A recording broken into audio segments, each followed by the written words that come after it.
So there's no doubt in my mind that this person is traumatized. The first woman who was on the plane who saw the same exact thing, traumatized.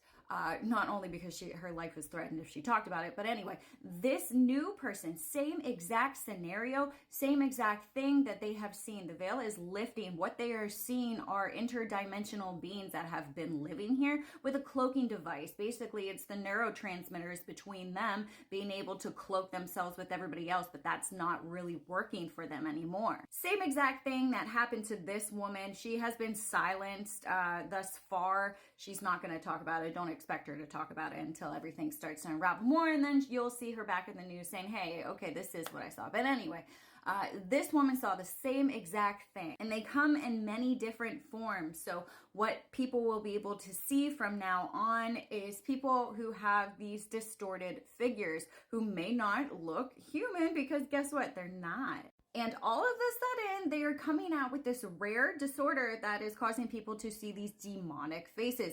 Interesting, because whenever you read the article, it says like it's one of the most rare disease, but they're really pushing it in the mainstream media. So what does that mean? It means that they are pushing you to see a certain agenda. Don't fall for it. The veil is thinning. You are going to see these interdimensional beings who have been living among humans for a very, very long time. So you're really going to get freaked out if you're not prepared to see these things. It's very imperative that we are preparing to visually, physically see entities that look like this, and it is going to cause a lot of chaos. It is going to freak a lot of people out, and you're going to see it more in the mainstream news. But these interdimensional beings come in many different forms. It's not just going to be the demonic faces with the higher cheekbones and the pointy ears and the wider face. They're going to look very different. There's going to be several different varietypes. So we have reptilians. So these are going to be more of the prominent features. They have higher cheekbones, more of a harder structure. You can see kind of their skin. Maybe not in this one. They're all very, very different, all very different variants. But their skin may not look completely human-like. You can see kind of like raised bumps like scales, but very, very minor. But some of them are going to be very, very prominent. There are so many different type of extraterrestrial beings that are here and have been here. You'll see a lot of the Pleiadians. Pleiadians have been here for a while. Reptilians live here, of course.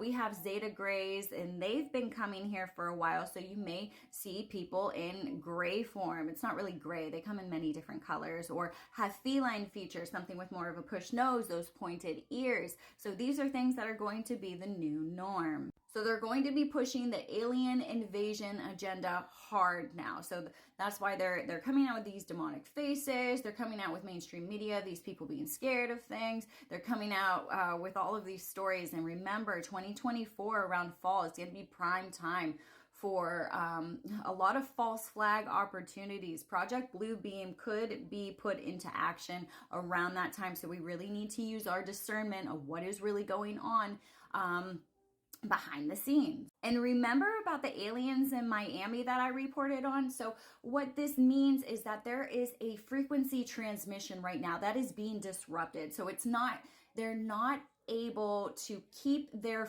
form. Actually, they're in that form all the time. They just, yet again, they use their neurotransmitters because they're super telepathic to have everybody else around them perceive them a different way.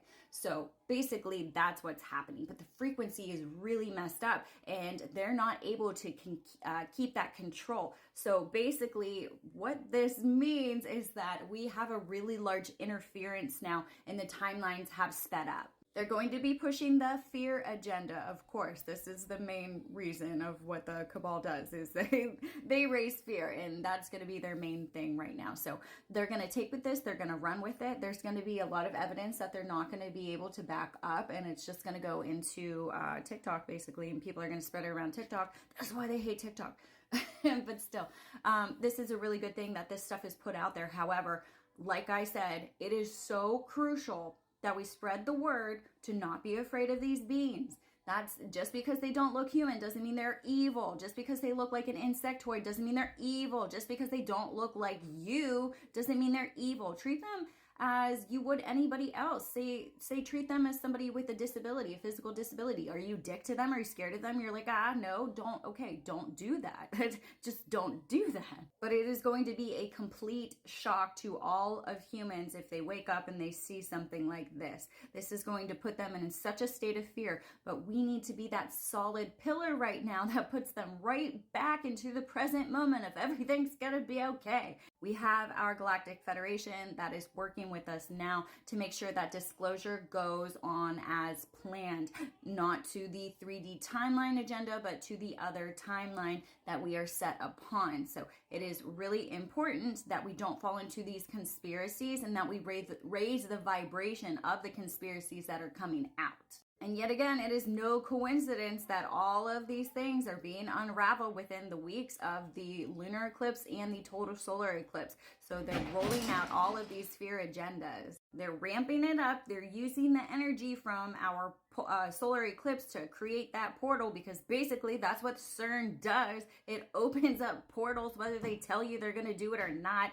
They're just telling you, hey, they have to put it out that, hey, we're actually going to do it. But they literally do it all the time. But they will be opening a portal on that day because of the veil being so thin, the energy being so heavily manipulated, the past of the totalities. This is a universal cycle. This is just going to continuously happen. They're very aware of this. So what this man saw was an extraterrestrial, an interdimensional being. They have lived here as long as humans have been here, if not longer. They, a lot of them are hybrid races now. We have hybrids in basically walking amongst us in plain daylight, but now you're gonna see the frequencies changing, so their frequency cannot stand the new one that is coming in. So there's going to be a lot of glitches in the matrix, as you would say.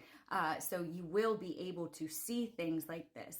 Very important that everybody is well aware and prepared for seeing things like this, because by 2027 we will have a soft open contact with extraterrestrial beings. This is just the beginning. I'm Sarah Starr. I am your galactic guide into the interstellar program of working with our galactic family. And I'm here to tell you it's not a scary thing. This is okay. Everything is going to be okay. But yet again, be prepared to see things like this.